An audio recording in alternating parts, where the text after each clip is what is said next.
Pas de jingle pour l'épisode d'aujourd'hui. Je bouscule l'ordre de parution des thématiques du podcast pour vous parler d'un sujet très sensible. Pas de jingle parce que je me sens triste et profondément démunie face à la situation dont je suis témoin tous les jours. Je viens de terminer mon premier trimestre dans un nouveau quartier de Bissau, réputé calme et sûr. Sauf que je n'ai pas la paix de l'esprit. Mon sens de la justice est mis à l'épreuve, tout comme mon sentiment d'impuissance, activé tous les jours. J'aimerais vous parler de ma nouvelle voisine et de ses enfants, qui sont la représentation de beaucoup de voisines et de beaucoup d'enfants ici en Guinée-Bissau. Cette voisine, on va l'appeler Saphir. Elle a 34 ans. Saphir a 3 enfants, mère célibataire, et sa mère, qui est veuve depuis la guerre civile de 98, vit avec elle. Le problème que j'ai avec Saphir, c'est sa méthode d'éducation de ses enfants.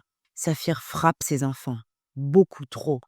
Saphir insulte et rabaisse ses enfants comme on oserait rarement insulter et rabaisser un adulte sans crainte des conséquences violentes. Les cris, les pleurs de ses enfants me déchirent le cœur, matin et soir. Tous les jours, au moins 2 de ses enfants se font frapper. Et ceci n'est pas normal. Alors oui, je n'ai qu'un seul enfant et non 3. Je crie sur mon fils quand il traîne pour aller prendre sa douche et il m'est arrivé de le frapper, c'est vrai. Mais cette femme a l'air d'être une pilote à qui on aurait confié un A380 plein de passagers alors qu'elle n'a fait qu'1 heure de simulateur de vol. Mais ce sont des enfants, sans autre référence. Alors 10 minutes après les pleurs, évidemment on entend leur rire. Ce sont les montagnes russes émotionnelles qui me déroutent complètement. Et cette situation arrive dans beaucoup de familles. Je me souviens d'une scène où une de mes cousines insultait son fils de bon à rien pour une mauvaise note. Ou bien avec ma grand-mère, qu'elle repose en paix, qui insultait l'une de mes cousines adolescentes qui n'avait pas fait la vaisselle avant le coucher du soleil. Le genre d'embrouille des mamas africaines qui dure une demi-heure où, pour un simple verre cassé, elle ira jusqu'à réveiller et insulter les morts, ascendants, descendants, hommes, femmes, sans distinction sur 4 générations. Depuis le 1er janvier 2025, j'ai entendu toutes sortes d'insultes dans la bouche de Saphir. Et je vous donne les traductions en bon français pour que ça tombe bien dans vos oreilles. Cabalido et toutes ses variantes. Bukabali, bukabalinada. Tout ça, ça veut dire bon à rien, tu ne sers à rien. Burro, imbécile. Gentio, je ne sais même pas comment vous traduire ce mot, mais mes parents m'ont toujours dit que c'était le summum de l'insulte pour abaisser quelqu'un. Fichabucadera, ferme ton cul, littéralement, l'équivalent local de ferme ta gueule. Il existe aussi les variantes de Nasutaotok. Nasutaotoku grita viva. Je vais tellement te frapper que tu crieras viva. Nasutaotoku kokope. Je vais tellement te frapper que tu t'en chieras dessus. Nasutaotoku misape. Je vais tellement te frapper que tu t'en pisseras dessus. Et le boss des insultes, que ce soit pour les enfants ou pas d'ailleurs, Namatao, je vais te tuer, rien que ça. Et depuis 48 heures, Saphir, elle utilise pas mal le boss des insultes. Je lis mon texte, j'en ai les larmes aux yeux. Bref, continuons. Un jour à 6h30 du matin, l'aînée de Saphir, une fille de 8 ans, a hurlé à la mort d'un coup tellement fort que j'avais l'impression que Saphir l'avait réveillée avec un seau d'eau bouillante. La petite a pu aller à l'école après ça. Et je n'ai pas vu de matelas à sécher ou je ne sais quoi, donc j'imagine que c'était autre chose. Mais je veux que vous vous imaginiez le type de cri que la petite a poussé. Le petit dernier, qui n'a pas encore 2 ans, lui aussi, il prend sa ration. Peut-être que j'exagère, peut-être pas. J'ai écrit ce que vous venez d'entendre la semaine dernière. Et figurez-vous que l'un des enfants a crié il y a quelques jours « Namouri, maman Namouri, je vais mourir maman, je vais mourir ». Ce jour-là, je pense que mon cœur est tombé dans un trou profond, tellement j'étais sidérée sur ma chaise. Mais je pense aussi que ça a secoué Saphir ce jour-là, parce que depuis, je trouve que les pleurs d'enfants sont redevenus, entre guillemets, normaux. Je n'entends plus de telles horreurs sortir de sa bouche. Et je pourrais dire à Saphir que ce n'est peut-être pas une bonne idée de garder ses enfants à l'intérieur de la maison, quasiment H24 en dehors de l'école, si elle ne veut pas qu'ils abîment tout le mobilier, qu'il faudrait les laisser un peu jouer dehors, tant pour leur développement, leur socialisation, leur santé mentale, mais surtout la sienne, à elle. Et lui dire aussi que laisser les enfants debout passer 22 heures n'aide probablement pas à les faire se lever à 6h ou 6h30 pour aller prendre une douche, peut-être à l'eau froide en plus, et aller à l'école avec entrain et bonne humeur. Je pourrais lui dire, parce que je sais ce que c'est d'avoir le sentiment d'être dépassé par le comportement de ses enfants. Mais culturellement, c'est extrêmement difficile de parler à une personne de ce genre de choses sans que la personne ne se sente jugée, critiquée, diminuée, humiliée. Qui plus est, quand on est plus jeune qu'elle, même d'un an. Je ne connais pas sa vie ni son enfance, mais je commence à comprendre comment les enfants sont éduqués par la peur. Sauf que la peur n'amène pas le respect, ni des règles, ni des personnes. Les enfants ne sont pas des coquilles vides. Spirituellement, ils portent le savoir des anciens, sans pouvoir encore l'exprimer. Ils représentent la bonté, la gentillesse innée. Ce sont nous les adultes, avec nos biais venus d'un monde tordu, qui le faisons changer. Une éducation violente crée une société violente.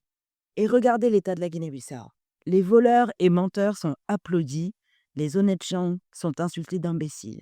La trend en ce moment sur les réseaux sociaux, c'est le clash entre Montessori et l'invention Ghetto-Sori. Je peux d'ores et déjà vous dire que je suis pro Montessori, le vrai. C'est pas une histoire de laxisme, de zéro limite, d'enfant roi ou d'autres bêtises pour les ignorants qui ont eu la flemme de lire les écrits de Maria Montessori. Montessori, c'est l'autonomie de l'enfant, son adaptation au fonctionnement de la maison dès le plus jeune âge. Et ça, pour la maman que je suis, c'est déjà le plus grand bénéfice de la méthode. Mais aussi le développement de ses talents naturels en respectant le rythme de l'enfant et ses phases d'apprentissage. Oui, Montessori était italienne, mais sa pédagogie est tellement adaptable à l'environnement et aux valeurs africaines que j'ai une vision pour ce pays avec cette méthode. Il y a aussi le volet de la gestion des émotions qui demain pourrait nous éviter et éviter à nos enfants des relations pourries et viciées. Bref, je vais m'arrêter là sur Montessori. En tout cas, ça marche du feu de Dieu avec mon fils, donc rien que pour ça, je le souhaite à tous les enfants de Guinée-Bissau. Et souvenez-vous, les méthodes éducatives, c'est comme les religions. Les écrits sont clairs et limpides, mais dès que certains hommes mettent leur grain de sel, la machine déraille. Gardez ça en tête la prochaine fois que vous entendrez parler en mal de Montessori ou de n'importe quelle autre méthode d'ailleurs. Pour revenir à notre Saphir, et en ayant une posture étatique dans ce podcast, je veux que mon ministre des Affaires familiales crée des stages à la parentalité africaine obligatoires pour les pères comme pour les mères. Alors je commence par les mères parce que qu'on le veuille ou non, célibataires ou bien mariées, ce sont elles qui portent les enfants dans tous les sens du terme. Mais aussi obligatoire pour les pères, je ne vous ai pas oublié messieurs. Vous vous souvenez du programme Super Nanny? Dans la grande majorité des cas, c'était le changement de posture et de comportement des parents qui arrangeait la situation. Je serais fière de mettre en place, en première intention, une escadrille de Super Nanny liée au service de la protection de l'enfance. Je veux aussi faire de la sensibilisation dès le lycée, parce que si l'on veut corriger les erreurs du passé, il faut changer la mentalité de toute la génération en construction. Bref, je reviendrai sur les violences éducatives, la parentalité et l'éducation en détail dans d'autres épisodes. Aujourd'hui, c'était plus une manière de vider mon sac. Je finirai par lui dire un jour à Saphir qu'elle l'apprécie ou pas. Et si vraiment je ne supporte plus les cris, je déménagerai. Parce que je ne sais même pas s'il existe un service d'aide à l'enfance apte à l'aider elle, et pas simplement venir lui retirer ses enfants. Vous connaissez le syndrome de Stockholm. Et sans en arriver jusque-là, les enfants aiment naturellement leurs parents même s'ils sont dysfonctionnels ou abusants. Le retrait n'est souvent pas la bonne décision dans des pays comme la France. Alors imaginez les dégâts en Guinée-Bissau. Aidons d'abord les parents à retrouver une posture de modèle et des fournisseurs d'amour et de confiance pour leurs enfants. Et si rien ne marche, alors oui, le retrait devra être envisagé en dernier recours. Laissez-moi vous raconter une courte anecdote personnelle. Mon papa a été ce qu'on appelle un menino de criação. Et il a vécu des choses vraiment pas cool, je ne vais pas rentrer dans les détails. Et j'imagine que quelque part, ce trauma qu'il a vécu très très jeune a été passé à la génération d'après. En tout cas, moi, je ne sais pas pour mes frères, mais moi, ça m'a particulièrement touchée. Son récit m'a particulièrement touchée. Alors, ces histoires de violence me touchent particulièrement aussi. Je suis désolée, j'ai la voix j'ai envie de pleurer. Donc, ça devrait être dans le cœur de tout le monde, de protéger nos enfants. Amika Cabral disait que les enfants sont les fleurs de notre lutte. C'est eux le futur. Si on veut un Guinée-Bissau idéal, une société qui soit belle, qui soit respectueuse de chacun, des talents de chacun, des rythmes de chacun, et qu'on puisse vivre en harmonie, c'est vers les enfants que nos actes doivent être posés. Bref, ce sera tout pour moi aujourd'hui. Partagez cet épisode aux parents qui en ont besoin. J'aimerais bien savoir dans les commentaires si je suis la seule à avoir des voisins borderline comme ça. Portez-vous bien, prenez soin de vous et de vos enfants. Si vous êtes dépassé par les événements avec vos enfants, écoutez votre intuition, ravalez votre fierté et demandez de l'aide au lieu de vous défouler sur eux physiquement ou verbalement. Parfois, il s'agit de changer de perspective et surtout de parler à ses enfants comme à des apprenants, dotés d'intelligence et non comme à des gremlins vides, nés pour être désobéissants, qu'il faudrait remplir et dresser. Essayez plus d'écoute, plus d'empathie, plus de patience.